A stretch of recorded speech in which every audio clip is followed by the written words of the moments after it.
everyone. Welcome to the STEERus Weekly Grind. It's a virtual coffee chat where we have an opportunity to be able to talk to people, experts in the field, futurists, people that really think about future of work. They think about HR, they think about the war on talent, and what are the kinds of things that people are doing to try to help some of these problems that not only everyone's experiencing in HR, but everyone's experiencing in the workplace. So today we're really excited to continue the series after a summer break in August. We have got Eddie Jimenez from One Huddle. Hey, Eddie. Hey, Loralyn, how's it going?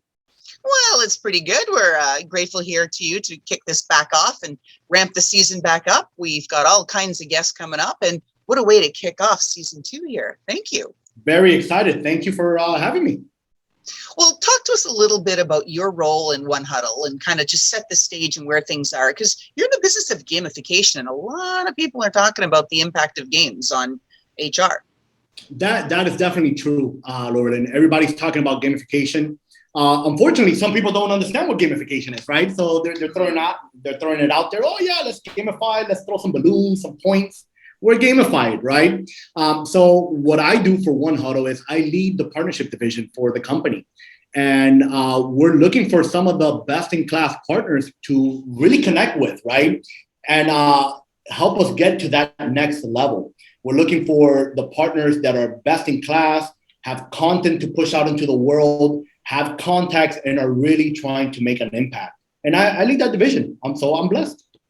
Fantastic. And maybe we should give listeners a little bit of context why it's important to get that content. Like, what does gamification do? I mean, you guys just had a massive report that came out, and tremendous success on the impact that if you gamify some of the learning, how that works versus being up and being like remember on the Charlie Brown and Snoopy, the teacher that would be like wah, wah, wah, wah, wah, right? That is definitely true. So the reality is that companies are struggling, right? They're struggling with employees that aren't excited to go to work, don't want to go to work, right? And they're really struggling with the employees that really are just thinking, man, do I really want to be here, right? So One Huddle, imagine anything and everything an employee needs to know in a game on their phone, right? So at the end of the day, nobody ever said, Loralyn, right, that learning has to be boring. So we're taking anything and everything you could imagine, and we just feel that you can learn it better through a game. Well, let's get right into it here and into the weekly grind, because even on disengagement, I saw a poll, actually not a poll, pardon me, a report earlier this week done by Gallup, where 46% of employees they surveyed, not at Gallup, but at companies around the country of the US, are looking for a job. That's like half your workforce is disengaged. That's brutal. So let's get to it. Tell me what you think employees are struggling with right now.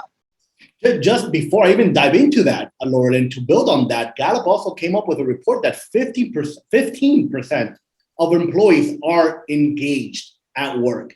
What's going on with the other 85, right? So that's extremely important. So what do we think employees are struggling with at the moment, right? There's a couple of things. One, they're struggling with finding the right job.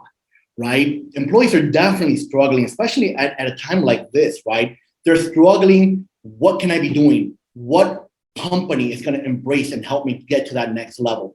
They're struggling, and they're feeling they want to have a purpose, right? A lot of employees are struggling with the fact that they don't feel like they have a sense of purpose on their job.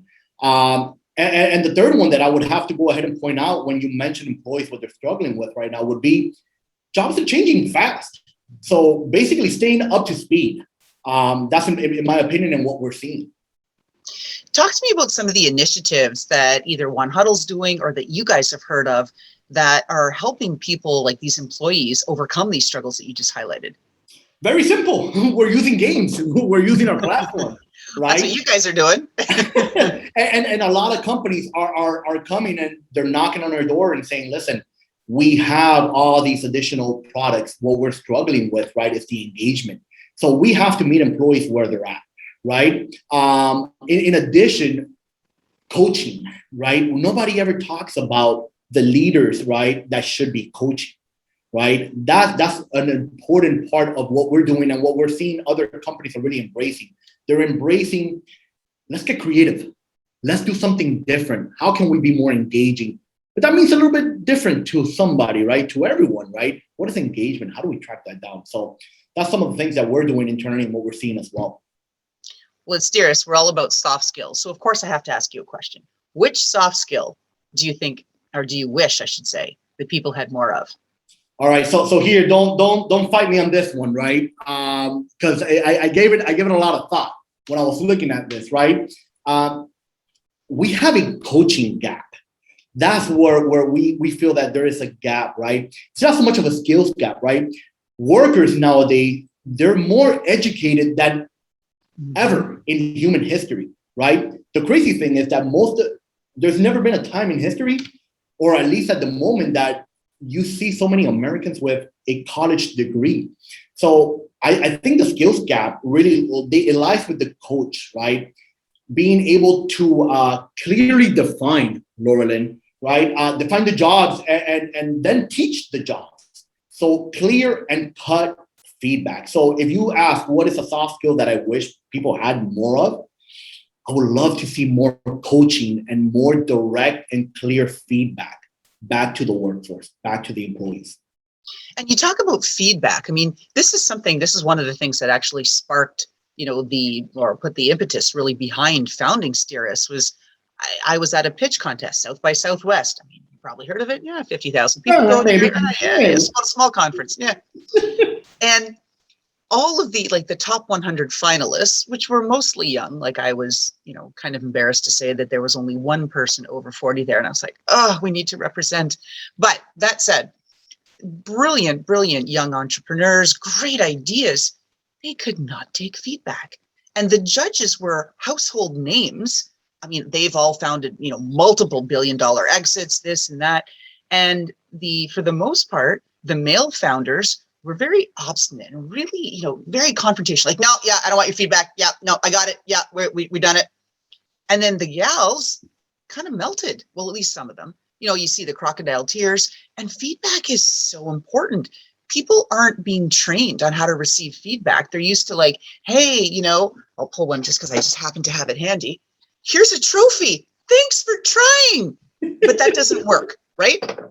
Yeah, no. You mentioned a great point, right? Giving feedback. A lot of people are just not prepared to receive that feedback. But let's take it a step further. The right kind of feedback is as important of just giving feedback, right? It's a lot better when I say, listen, Loralyn, I think you did this great.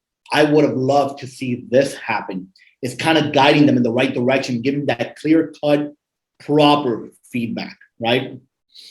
And it is so much about how you deliver it. Like, I'll give you an example. So, like no surprise, like everybody else, you make some proposals, you win some, you lose some, right? It's kind of how it goes. Or you apply to a job, you get it or you don't, or you get ghosted, which is increasingly happening on both sides. The employees are ghosting, even though they've got the job offer, and employers are ghosting people that are in the interview process and just like, yeah, we're done, we've moved on, but they don't let you know and don't ever get back to you. Now, back to this. So again, it's in that delivery. And I've had my share of rejection letters, like, you're not good, you're not this, you're not that. I had signed up for a beta for some platform on providing all kinds of things, like different advice and market research and all of that sort of stuff. And a year later, 2 years later, I heard nothing. A couple of weeks ago, I got a letter from them, and it said, we are terminating you from our platform. Your lack of output and performance has seriously compromised our business, and hence you are being removed. Like, oh my God, that's the first message I've heard from you in 2 years. And then, right. And like, that's the thing. I'm like, okay. And, these are some of the things we teach, right? Receiving criticism, active listening, clear communication. I mean, these are some of the soft skills we focus on. Now, here's something in contrast. So like we talk about like, oh, okay, I was just saying like, that was like, like the crap letter you never want to get. We did this big proposal and we weren't selected, but I have to read it to you because it's really important what we're talking about here on feedback. I'm writing, greetings, Loralyn. I'm writing with heavy news. The search committee reviewed all of the RFP materials submitted by all applicants and has selected the following vendor, X. Please see the attached announcement. The committee considered a number of factors, and I'm happy to discuss further by phone or Zoom in the committee's decision. Your proposal was terrific. I know, having submitted RFPs myself over the years, for applicants, there's a lot of work and effort, including emotional support that has to go into it to go through this RFP process. I'm grateful that you chose to invest your time and work with us, and we look forward to future proposals. Now, doesn't that make you feel better versus the other company that went, you suck, you haven't done anything, but we haven't heard from you? Exactly. And that's what I was talking about, right? Let's focus on our strengths. Let's not focus on the weaknesses. Everyone is always so outcome-based. Whatever happened to the effort? Companies that focus on outcome-based tend to fail more often than companies that focus on the effort, right? And that's a fact. It's out there, right? And even taking it a step further, right? That was a proper letter, right? And saying, thank you for investing the time. Where the other one, you're the only person that I've ever heard that has been broken up with that without being in a relationship. So I don't know what happened there. We weren't dating and you're breaking up with me. If it can happen, it'll happen to me. That's just kind of like, that is like, my path in life, but there you go. Well, continuing on, like you were kind of starting to touch on this, it's, do you have a message for educators and trainers out there? How do we better support Gen Z and Gen Next? Yeah, that always gets me thinking, Loralyn, right? Too many brands are always customer first and employee second, right? We have to really think of that. Think about this. All employees are customers of your brand. They have to be first. It is terrible. I don't even know what the word that I could put out there when I hear a company say, I don't need to invest in our employee. I don't need to invest in our team. They're probably not going to be here. And that takes it to a kind of a point that we made earlier of employees ghosting the employers and vice versa. Guess what? If you had a better culture internally, the employees would not just ghost you. They would have the respect and tell you, hey, Loralyn, thank you for the offer. I don't think I'm the right fit. Or this position's not the right fit because you developed that culture. There's also a thing going on now that everybody talks about it, too many Zoom meetings and too many this, too many that. But you never get the opportunity to be invested on the employee or vice versa. The employee's not invested in your brand. So guess what? This is a time to bring everyone together. This is a time that we have to give back. So if I had, right, to give that message to educators, right, and to the next generation is, guess what? Employees should come first. They're representing your brand. They're representing your future. They need investment. Why wouldn't you want to give back, right? There's always and I'm gonna butcher it, right? But what is that old saying, right? Invest in your employees to the point that you're okay with them leaving, right? But treat them with respect or whatever the case is, that they won't leave ever. I know I killed that. I butchered that. Please don't make fun of it. But make a long story short. You see, but I tried and I failed forward. That's just it. And you took feedback well. I mean, it's all good. But there is a quote that comes to mind that you sparked as you were saying that, which is, don't fear training the employees and run the risk and worry that they're going to leave. What you should be worried about is that if you don't train them and they stay. There you go. So let me tell you something. You're not allowed to go ahead and say quotes anymore because now I look terrible with mine. It looks perfect. Spot on. Great job, Loralyn.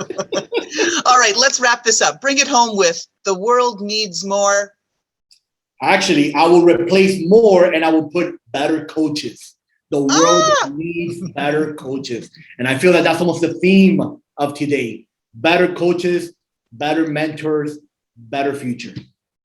I love it. And we're so grateful. We're so lucky at STEERus. We have some amazing coaches that are backing us. And we're really grateful for all those relationships and efforts as we're, getting going and ramping up here. So Eddie Jimenez, One Huddle, Channel Partner Manager, we thank you so much for your time today and all of your insights. And we look forward to playing some games to change up, learning.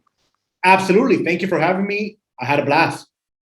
Glad to hear it. Thanks, Eddie. Take care.